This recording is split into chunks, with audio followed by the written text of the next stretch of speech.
langsung rata-rata itu, rata-rata dari Y rata-rata, dari rata-rata itu. Kemudian kita menduga dengan rata-rata rasio, yaitu rasio Y terhadap X, dan X adalah merupakan variabel tambahan. Hari ini kita menggunakan juga X-nya, itu sebagai tambahan, tapi tambahannya itu merupakan variabel yang punya korelasi terhadap Y, dan dapat kita juga pakai untuk menduga. X kita pakai untuk menduga, jadi bukan rasionya, tapi X-nya kita pakai untuk menduga dengan pendugaan yang kita sebut pendugaan regresi. Ya, regresi yang kita gunakan adalah regresi linear. Ya, jadi misalkan kita punya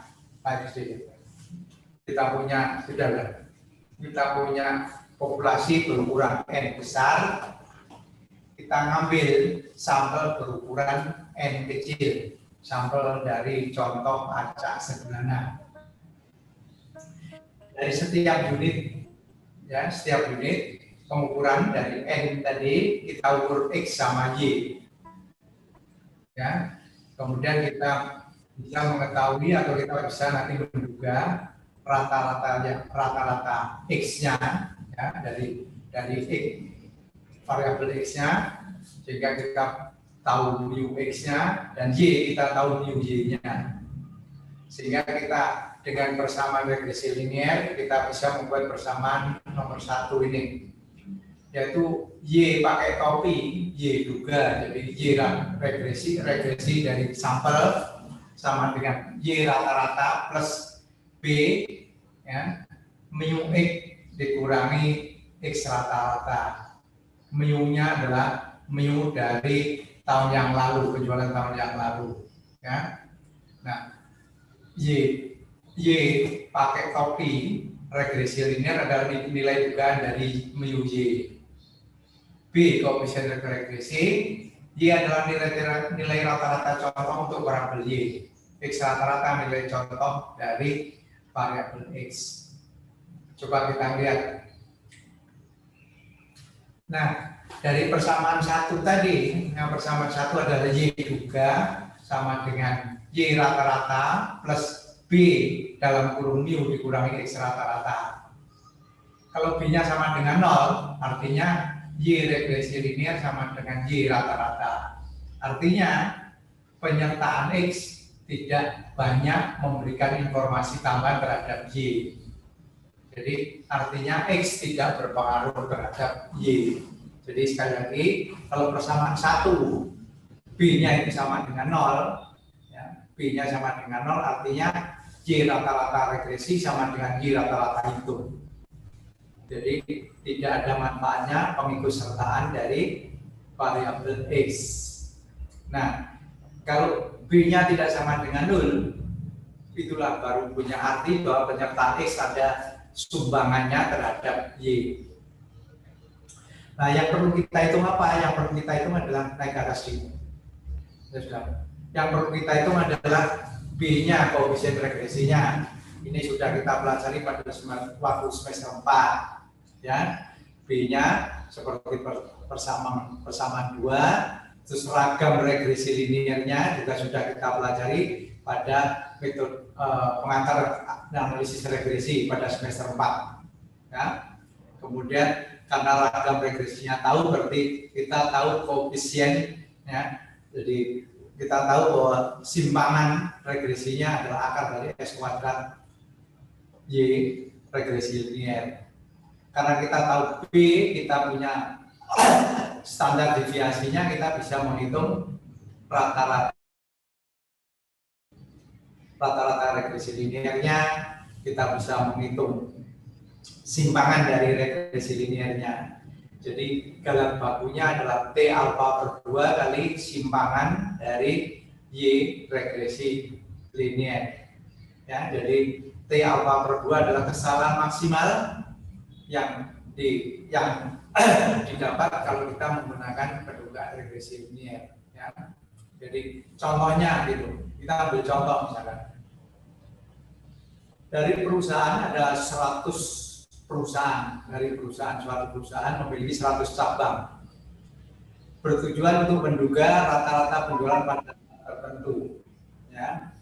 Jadi pada tahun tertentu, dikasihnya tahun-tahun sebelumnya sudah diketahui. Misalkan tahun-tahun sebelumnya penjualannya adalah didapatkan rupiahnya 1.282 juta, ya, 1.282 juta rata-rata, ya, penjualan tahun yang lalu. Jadi mu X-nya adalah 1282 kali 10 pangkat 6. Nah, untuk ini, untuk menduga rata-rata penjualan tahun ini, ya, kita ambil sampel 13 perusahaan. Diamati datanya seperti tersaji pada tabel 1. Coba terus. Nah, ini adalah data tabel 1 ini, penjualan tahun yang lalu dan penjualan tahun ini, ya. Jadi kita akan membuat regresi, ya, regresi penjualan tahun yang lalu untuk menduga tahun ini, ya, datanya seperti ini, ya. Setelah kita hitung bersama, kita hitung koefisien regresinya 1,19, jadi tidak sama dengan 0, ya. Y rata-ratanya, Y rata-rata hitungnya adalah 1186.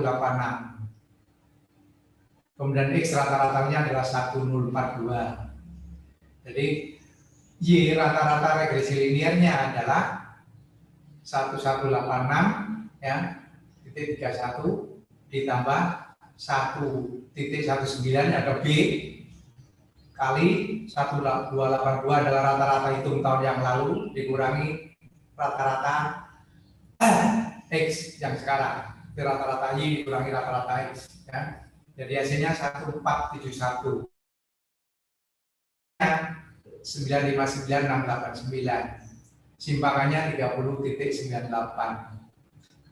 Jadi dengan kesalahan 1 minus alfa atau dengan kesalahan dengan ketelitian 1 minus alfa, maka mu Y akan sama dengan 1471.81 plus minus T alfa per 2 kali 398. Jadi kisarannya adalah 144 juta, ya, sampai 1539 juta. Ya, jadi kita melihatnya adalah kisarannya penjualan tahun ini kisarannya adalah 144 sampai 1529, 39,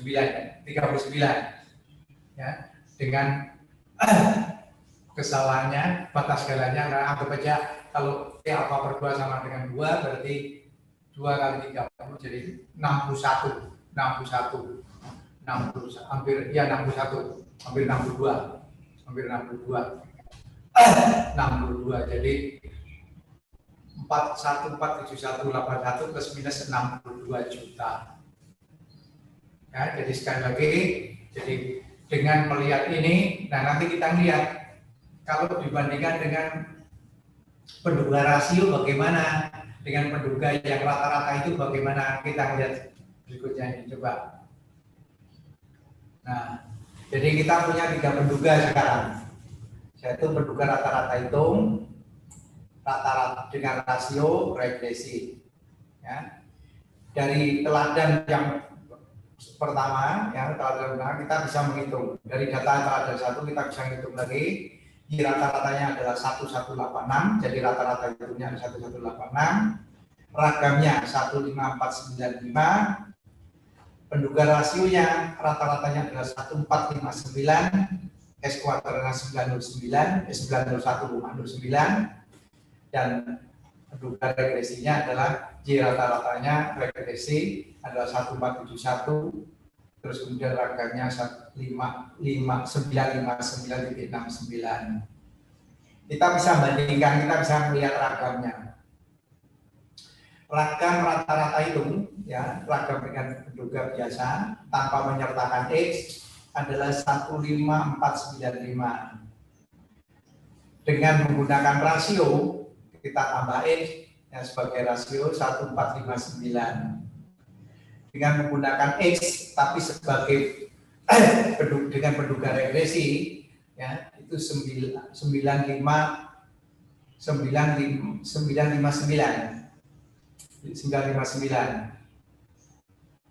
Oh, keliru tadi. Ragamnya 901 yang rasio, bukan 149. Ragamnya 9019.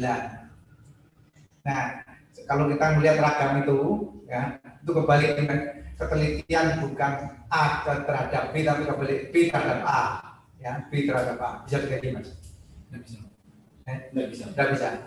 Jadi B, metode B terhadap A, jadi metode bukan A terhadap B terhadap A adalah ragam B, ragam A dibagi B, ya, ragam A dibagi B, jadi sama dengan 17.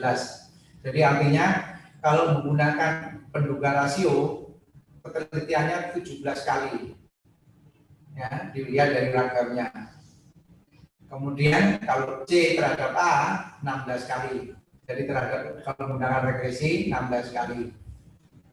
Bisa nanti kita lihat juga pada kisarannya, tapi saya tidak dapat bilang itu. Itu nanti kalau kisarannya dilihat nanti, kisaran pada dengan metode biasa rata-rata hitung, dengan kisaran metode rasio, dan dengan kisaran metode regresi. Kisaran yang paling besar adalah dengan menggunakan Y saja. Kemudian diurutkan dengan menggunakan regresi, dan yang paling sempit adalah menggunakan penduga rasio.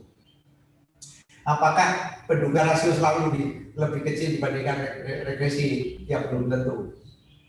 Ya, harusnya lebih teliti tentang regresi, karena regresi membuat suatu persamaan. Kalau rasio kan hanya sekedar rasio saja. Gitu. Ya. Jadi dari sini kita sudah mengetahui bahwa tambahan variabel X dengan catatan X itu ada korelasinya terhadap Y. Jadi variabel X mempunyai korelasi terhadap Y. Kalau tidak ada korelasinya, tidak ada gunanya. Ya, baik menggunakan rasio maupun dengan menggunakan regresi. Nah, berikutnya kalau kita ingin menduga total, jadi total penjualan seluruh perusahaan. Jadi bukan rata-rata masing-masing perusahaan, seluruh perusahaan. Ya, seluruh perusahaan artinya dari 100 perusahaan tadi. Kalau kita menggunakan 13 ya dari 13 perusahaan. Ya, duga pakai ini adalah N besar kali Y regresi linear. Ragamnya adalah ragam dari regresi linear, ya, dengan dikalikan N. Ya, jadi dengan sini batas galan maksimalnya adalah S tau regresi linear sederhana kali T alfa per 2. Nah, otomatis kisarannya tau Y-nya akan sama dengan tau pakai tau I, Y regresi linear plus minus T alfa per 2 kali S tau pakai tau I regresi linear. Kita ambil contohnya bagaimana. Jadi kalau kita ngambil N100 kemudian N kecil 13, ya, Y rata-rata regresi linearnya 1471, kuadratnya 959, maka taunya ada 1471, ya, 100 kali 1471, ya, 1471, 100 kali 1471, berarti 147181 jadinya. Nah, kemudian ragamnya adalah 9596900 dan standar deviasinya 3097089.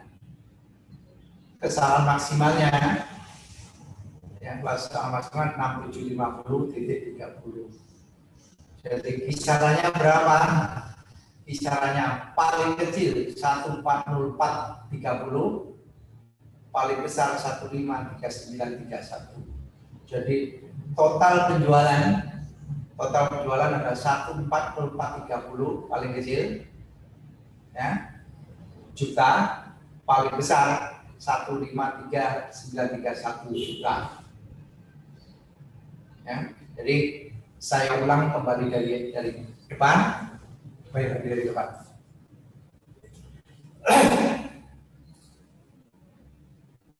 Di dalam menyimpulkan sesuatu ada beberapa cara. Ya, pertama dengan menyimpulkan suatu penelitian, seringkali, bukan hanya seringkali, selalu tidak hanya mengamati satu variabel. Kalau penelitian hanya mengamati satu variabel, rugi, ya, biayanya banyak, ya, mesti mengamati lebih dari satu variabel. Nah, kalau satu variabel itu hanya bisa menduga dengan variabel satu variabel tadi. Kalau lebih dari satu, ya, kita bisa menggunakan kovarian, menggunakan korelasi antara variabel yang satu dengan variabel yang lain tadi. Kalau korelasinya erat, makin tinggi sumbangannya. Jadi variabel yang diamati, variabel yang diamati tadi makin erat, makin besar sumbangannya terhadap Y. Jadi kalau Y sama X misalkan korelasinya mendekati 1 dibandingkan dengan Y dengan X korelasinya 0,4, dengan sendirinya sumbangannya akan lebih besar kalau X itu korelasinya mendekati 1. Ya, jadi kalau mendekati 1 dengannya lebih besar lagi. Kurang dari 1 itu berarti lebih tidak bermanfaat lagi. Nah, pendekatannya bisa digunakan bentuk sederhana dengan rasio Y terhadap X. Ya, bisa digunakan regresi linear. Bisa juga nanti digunakan regresi linear berganda. Sumbangan dari X1, X2, X dan seterusnya. Ya, jadi ini manfaat kita mengamati lebih dari satu variabel. Ya, jadi sekali lagi bahwa kalau kita melakukan penelitian, rasanya kita rugi kalau hanya mengamati satu variabel saja. Nah, kita amati yang lain, ya, dikasihnya pengamatan yang lain itu harus bisa memberikan tambahan penjelasan terhadap variabel utamanya. Jadi kalau misalnya variabel utamanya itu tentang pendapatan, bisa tentang pengeluaran, bisa tentang masa kerja, bisa tentang jabatan, bisa tentang pendidikan dan seterusnya. Itu kita pakai untuk tambahan informasi untuk menjelaskan Y. Ya, jadi alhamdulillah sampai di sini kita sudah menyelesaikan pada unitnya adalah orang, ya, atau satuan, satu bukan kelompok. Minggu depan kita sudah melangkah pada unitnya kumpulan, cluster tadi. Jadi bukan unitnya satuan bukan, tapi cluster. Ya, jadi sekali lagi perjalanan kita sudah mendekati akhir dari semester ini. Tidak terasa kuliah kita sudah mendekati akhir. Kira-kira kurang 3 atau 4 kali kuliah lagi kita sudah berakhir semester ini dan siap-siap Anda ujian. Mudah-mudahan